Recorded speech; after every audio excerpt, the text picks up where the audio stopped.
Hello there and welcome to the Fast Forward Show. Today we are discussing some of the biggest challenges taking up executive leaders' thoughts when it comes to COVID and performance levels. With me is Steve McCann, who is a highly experienced business leader of over 30 years. Steve is a managing partner at The Trusted Executive. This is a non-for-profit foundation with a vision to create a new standard for leadership defined by trustworthiness and measured through triple bottom line improvements in terms of results, relationships, and reputation. Welcome, Steve. Hi, Louisa. Great to be here. Good to have you. So, straight into our first question, Steve. What, in your opinion, are the biggest challenges taking up executive leaders' thoughts at the moment when it comes to COVID and performance levels? Yeah, it's a great question because I think there's lots of things in there, and I think there's three or four themes that we're seeing the work that we do with organizations, and the first one is this new world of work, dynamic or hybrid working. What's that going to look like? Will it be as effective? Do we go back to normal? Do we change? And what we're seeing is there's more of a blend now around structured work where it's in the office, and then more unstructured work. And it's really challenging leaders around moving from, say, an old model of sort of control and management and overseeing to more, obviously, higher levels of trust. And so that's really occupying leaders' time and thoughts at the moment. It's around what the new world of work looks like. But then the human factors of motivation and resilience, but not just their people and the teams themselves. How do they keep themselves going? And how do they maintain their own resilience? So there's a real relearning going on of their leadership skills. So we see those as the main themes at the moment that are working. So how are yourself and leaders of organizations tackling these challenges?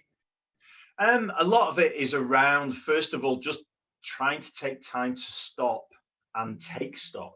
Mm-hmm. Because as you know, as a leader, as an executive leader, especially at the moment, there's that much change. There's that much going on. It's having to react to events all the time. And early in the pandemic, we found that, we were all running on adrenaline, weren't we? Getting fixed. And it was quite exciting, all this change, whereas now it's gone for such a long period. Now we're sort of hopefully coming through the other side. It's now, people taking time to take stock and plan and give themselves time to think about, yes, the business, where's the business going? But a lot of work we do in the coaching spaces, where are they going as leaders? How are they going to give themselves the time and space to relearn? What do you think are the worst things that leaders can do at this time regarding performance and COVID? Hanging on to the past, thinking what used to work well is the right thing to do for the future. Take the old world or the manual world or the office-based world and simply try and replicate that online or in the virtual world. It's subtly different. So our leadership skills have been learned over many years, almost by osmosis, being with people, being in proximity with people, implicit, non-verbals, body language. You get a sense, when something's wrong with somebody, especially if your sort of emotional intelligence is highly tuned. But working remotely, a lot of those cues just aren't there. So we've got to be much more explicit about what we do. So at the Trusted Executive, we work with a proven methodology, the science behind trust. How do you build trust? And that's great, because what we tend to do naturally as humans, we now need to think and make it explicit. We need to think about when we're interacting, how are we building trust? What are we doing? And making that explicit and making time to practice and model that. How is that being received within the organizations that you're working with? Because I can imagine it's quite a new way of thinking and looking at things. Yeah, I think it's what we tend to find is those organizations that do believe in the power of trust. They understand how important trust is. They get it. But what they don't get is the science behind it, the substance behind trust. So that's the work that we do. And we work in the coaching space. We run a lot of workshops. We work with teams. We work with organizations. And to be honest with you, Louisa, just running a session, getting people in the room where the agenda is about them and their behaviors and their team, and the agenda isn't about delivery, performance, task, do the job, agenda. And that's great, because we sort of take them out of the whirlwind, excuse me, of business, and give them chance to stop and reflect and then move the action forward. And they start talking, they start opening up, and they understand where the challenges are. And they go, we need to be more explicit about our vision. Where are we all going? What we've seen with a lot of organizations, there's been a lot of structural change. You're getting teams now that are developing in a virtual world, especially global teams. We work with a lot of global teams, and you've got teams coming together who've never physically met. We've just gone through a lot of transformation, and a lot of it inflicted because of COVID. So we're the first sort of port in the storm where they can come together and go, whew, right, where are we? Where do we need to go? What's our behaviors? What's our team charter? How are we going to work together?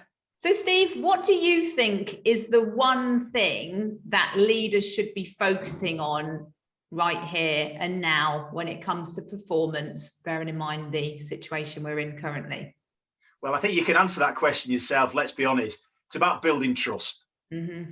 So if a leader can build trust with themselves, with their people, their organization, their stakeholders, that's going to be the most powerful thing, the most powerful tool that they can deploy, because that's the one thing that changes everything. If you build your leadership trust, then people will trust you more. You will get more effort, more engagement, more discretionary effort. Any targets, any goals, anything that you set the organization, if your people trust you and you trust them, you've got a chance of delivering them. And if you think about trust, there's these three key things. It's your ability, your integrity, and your benevolence. So am I competent? Am I got a great character? And do I care, and am I compassionate?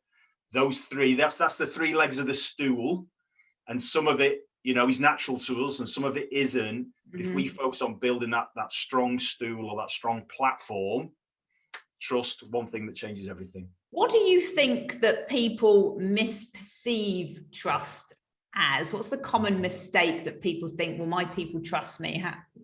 Yeah, that's a great question. I think it's one of those things that it's very assumptive. We assume that we're trusted, but do we ever check? And trusted to do what, in what circumstances?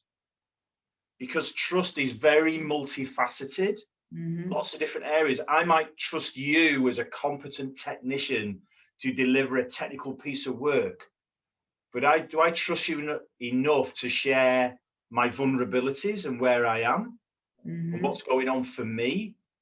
So trust is a word that is just bounded around. It's used in, I think, every marketing publication that you see. Trust us, we're the trusted this, the trusted that, the trusted the other. But trust is got so many different components, and it's multifaceted and it's complex. That's why the 9 habits model that we work with is so powerful, because that helps us structure what we're trying to do when we talk about building trust. Thank you very much for your time, Steve. And I'll look forward to hearing more from you in the future. Thanks, Louisa. Really enjoyed it. Great to see you.